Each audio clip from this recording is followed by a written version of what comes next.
Watching the classic Christmas movie, It's a Wonderful Life, is a beloved tradition for millions. Its director, Frank Capra, always said his film was, in part, about the beauty of life in small-town America. One little town in Rhode Island believes it was the inspiration for this holiday favorite. Pamela Watts of Ocean State Media has that story. It's part of our arts and culture series, Canvas. Yay! Hello, Bedford Falls! Merry Christmas! The Christmas classic It's a Wonderful Life, starring Jimmy Stewart, was filmed on a Hollywood set. Seneca Falls, New York boasts it's the model for the beloved movie Small Town. Hey, George, don't take any plug nickels. But hold the popcorn. Could Little Compton have also played a big role? Town historian and native Marjorie O'Toole says clues of the connection are sprinkled throughout the film. Is it kind of a given that people in Little Compton do believe that they are really a part of It's a Wonderful Life, the movie? Oh, we're 100% in on that. That certainty began here. Hollywood husband and wife scriptwriting team of Frances Goodrich and Albert Hackett, who created the screenplay, often vacationed at the Goodrich family cottage.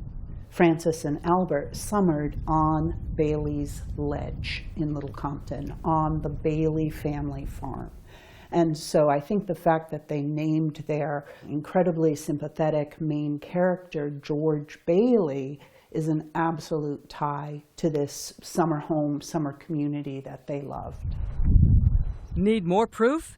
In the church cemetery on Little Compton's town common, here lies George Bailey, and nearby, Mary Bailey. Hey, Mary.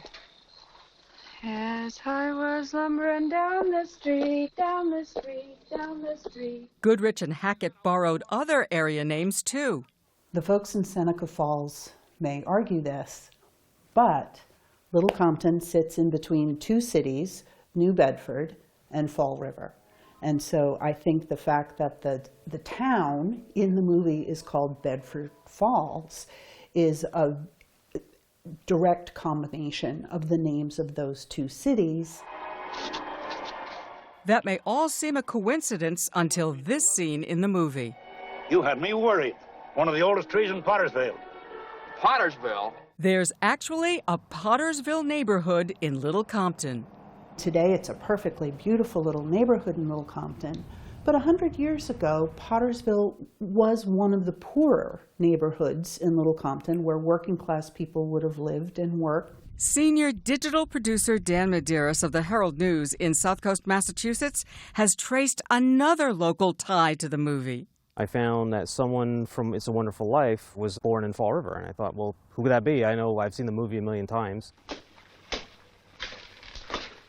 Don't blink. The photo of the pharmacist's deceased son is the headshot of actor Glenn Vernon. Medeiros discovered Vernon wasn't even credited in the movie, but he got paid.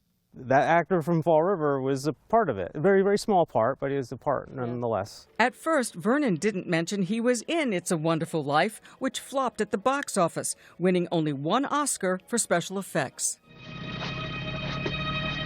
All the snow in the movie was made of soap flakes, sugar, water, and fire extinguisher foam. As for Vernon... Was he ever like, I'm the guy from It's a Wonderful Life? Well, kind of, yeah. He would add that to his credit. He would become like a background actor or just like bit parts. He was in Lassie. He was in an episode of Columbo. He's in the movie Breakfast at Tiffany's. Meantime, Goodrich and Hackett would go on to write other screenplays, including the Thin Man detective movies, the characters Nick and Nora based on their own witty and close marriage. Eventually, the couple won a Pulitzer Prize and a Tony Award for their stage play, The Diary of Anne Frank. And back in Little Compton... Every time a bell rings, an angel gets his wings. But even if you're skeptical about Little Compton being this prototype for the story, is it a wonderful life in Little Compton? Oh, it's always a wonderful life in Little Compton. To my big brother George, the richest man in town. Every time I watch the movie, I keep my eyes open for additional connection.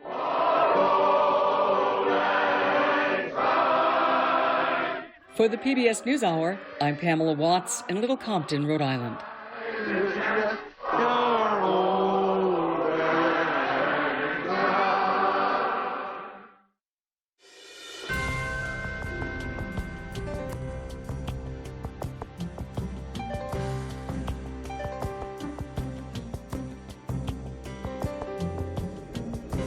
Hey, just a minute before you move on. I want to say thank you for watching and for supporting us.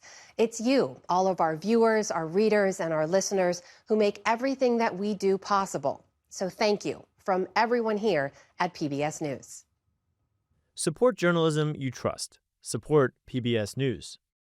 Donate now, or even better, start a monthly contribution today.